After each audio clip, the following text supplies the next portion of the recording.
Hey there, everyone. Welcome back to English Learning with Anna and David. I'm Anna, your guide to the wonderful world of English. Hi, David.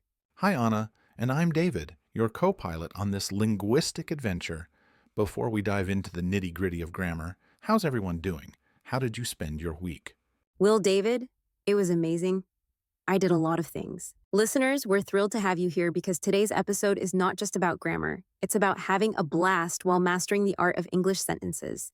Get ready for some ridiculously fun vocabulary games, grammar exercises that will make you laugh, orthography tips that'll have you spelling like a pro, and a sprinkle of homework to keep those skills sharp. So, buckle up and let's dive right in. By the way, David, did you hear the joke about the verb? No, I didn't. What's the joke about the verb? It's tense. Okay, let's get serious. Well, sort of. Let's talk grammar. So, David, can you explain to us what subjects, verbs, and objects are in a sentence? Sure, Anna. In English grammar, the subject is the person or thing that performs the action of the sentence. The verb is the action or state of being, and the object is the person or thing that receives the action. For example, in the sentence John eats an apple, John is the subject, eats is the verb, and an apple is the object. That's right. Another example is she reads a book. Here, she is the subject, reads is the verb, and a book is the object. And it's important to remember that not all sentences have objects.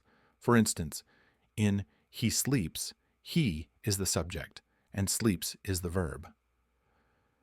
There's no object because the action doesn't affect another person or thing.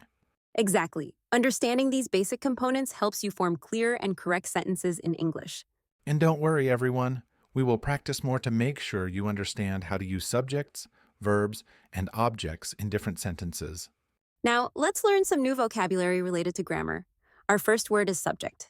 A subject is the person or thing performing the action in a sentence. For example, the dog barks. Here, the dog is the subject. Our second word is verb. A verb is an action word or a word that describes a state of being. For example, she runs or he is happy. The third word is object. An object is the person or thing that receives the action of the verb. For example, he kicks the ball. Here, the ball is the object. Our fourth word is predicate. A predicate is the part of the sentence that tells what the subject does or is. For example, the cat sleeps on the mat. Sleeps on the mat is the predicate. The fifth word is sentence. A sentence is a group of words that expresses a complete thought. For example, they are studying English. Great words. Let's use them in sentences. The dog barks, she runs, he kicks the ball, the cat sleeps on the mat, and they are studying English. Let's repeat the words and their meanings once more. Subject, person or thing performing the action. Verb, action, word, or state of being. Object, person or thing receiving the action. Predicate, part of the sentence that tells what the subject does. And sentence, group of words that expresses a complete thought. Remember, these words are important for understanding grammar. Try to use them when discussing English sentences. For practice, write down these words and their definitions. Then, try to use each word in a sentence of your own. Writing helps reinforce your learning, so make sure to practice regularly. Next, let's dive deeper into grammar. Today we will focus on identifying subjects, verbs, and objects in sentences. The subject of a sentence usually comes first and tells us who or what the sentence is about. For example, the children are playing. Here, the children is the subject. The verb follows the subject and tells what action is happening or what state of being exists. In our example, our playing is the verb.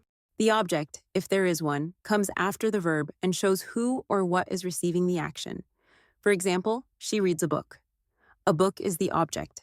Let's practice together. I will say a sentence, and you, Anna, will identify the subject, verb, and object. Ready? Sure, let's do it. Tom kicks the ball. Tom is the subject, kicks is the verb, and the ball is the object. The cat chased the mouse. The cat is the subject, chased is the verb, and the mouse is the object. They are singing a song. They is the subject, are singing is the verb, and a song is the object.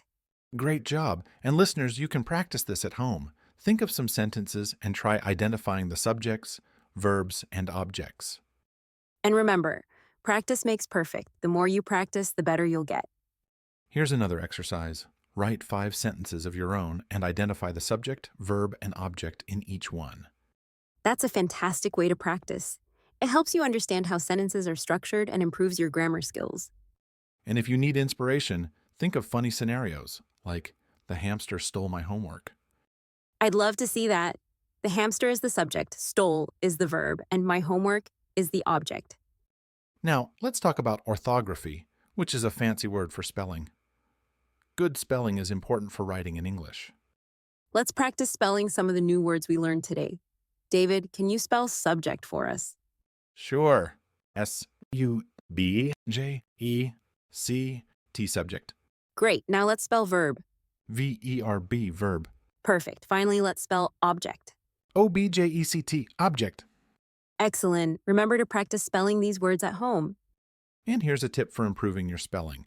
Try to write the words several times. You can also use them in sentences to help remember the spelling. You can even make flashcards. Write the word on one side and the definition on the other. This can help you practice and remember. Flashcards are a great idea, and don't forget to review them regularly. Consistency is key. Another tip is to read as much as you can in English. The more you read, the more you will see the correct spelling of words, and it will help you remember them better. And if you find a word that you don't know how to spell, look it up and practice writing it. Over time, your spelling will improve. Now let's share some real-life examples of sentences using subjects, verbs, and objects. David, do you have an example? Yes, I do. In the sentence, Sarah plays the guitar, Sarah is the subject, plays is the verb, and the guitar is the object. That's a great example. Another one is, the teacher explains the lesson. Here, the teacher is the subject, explains is the verb, and the lesson is the object. And in the sentence, they love ice cream, they is the subject, love is the verb, and ice cream is the object. These examples show how subjects, verbs, and objects work together to form clear sentences. Listeners, think about your own examples and write them down. Identify the subject, verb, and object in each one. This will help you understand how to build sentences correctly. And remember, the key is to stay motivated and keep learning. The more you learn, the better your grammar will get. David, you mentioned earlier that you have a story that could really help illustrate our topic. Would you share it with us? Absolutely, Anna. This story is about Thomas Edison, the famous inventor. Thomas Edison is well known for inventing the light bulb, but what many people don't know is how many times he failed before he succeeded. Edison conducted thousands of experiments before finally creating a working light bulb. When asked about his failures, he famously said, "I have not failed. I've just found 10,000 ways that won't work." Edison's persistence teaches us the importance of not giving up, no matter how many times we fail. His journey shows us that success often comes after many attempts and setbacks. Edison's story is a perfect example of how determination and hard work can lead to great achievements, even if the path is filled with challenges. Edison's story is truly inspiring, David. It shows us the importance of perseverance and learning from our mistakes. Just like Edison, when we encounter difficulties in learning grammar, we should keep trying different methods until we succeed. Exactly, Anna. His story also highlights the importance of practice. Edison didn't stop after 1 or 2 failures. He kept working at it, refining his approach until he got it right. This is the same mindset we should have when learning new skills, like identifying subjects, verbs, and objects in sentences. So listeners, remember Thomas Edison the next time you struggle with grammar or any other challenge. Keep practicing, stay persistent, and don't be afraid to make mistakes. Each mistake is just another step toward success. It's time for some homework. But don't worry, we're going to make it fun and incorporate some daily habits to help you learn English naturally. First, here's a classic task with a twist. Write 5 sentences using clear subjects, verbs, and objects. But here's the catch. Make them as funny or quirky as possible. For example, the dancing pineapple sings a lullaby. I love that one.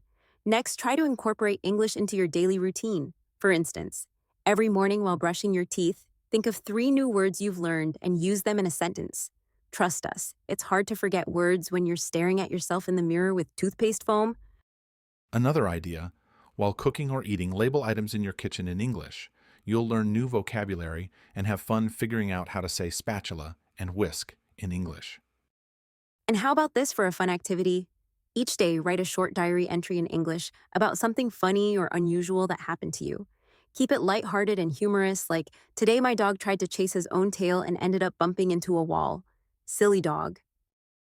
You can also turn your daily commute into an English learning session.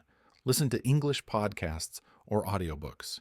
We recommend something entertaining and easy to follow, like comedy shows or children's stories. You'll be amazed at how much you pick up without even realizing it. And here's a social twist. Find a language buddy. Pair up with a friend who is also learning English and have daily conversations or text exchanges in English. You can challenge each other with tongue twisters or funny sentence structures. Lastly, don't forget the power of music. Learn the lyrics to your favorite English songs and sing along. It's a great way to improve your pronunciation and have fun at the same time. Plus, singing in the shower is a must. So there you have it. Homework that's fun, practical, and part of your daily routine. We can't wait to hear about your funny sentences and daily English habits. Share your experiences with us in the comments. Remember, the key is to enjoy the process. The more you laugh and have fun, the more you'll learn. Happy practicing, everyone. Well, folks, that's all for today's episode of English Learning with Anna and David, Basic Grammar Rules. We hope you had as much fun as we did while learning about subjects, verbs, and objects. If you enjoyed today's grammar adventure, don't be shy. Subscribe, like, and share it with your friends. We promise we won't send you any grammar quizzes as thank you gifts. Or will we? And leave us a comment to let us know what you think. Share your sentences with us, and maybe we'll feature the funniest ones in our next episode. Who knows? You might become the Shakespeare of subjects and verbs. Remember, practicing grammar doesn't have to be boring. Think of it as a puzzle. Every sentence you create is one step closer to becoming an English master, or at least to not sounding like a robot. And don't forget to check out our other episodes for more grammar fun. We've got everything from punctuation parties to adjective adventures. Thanks for listening and laughing with us.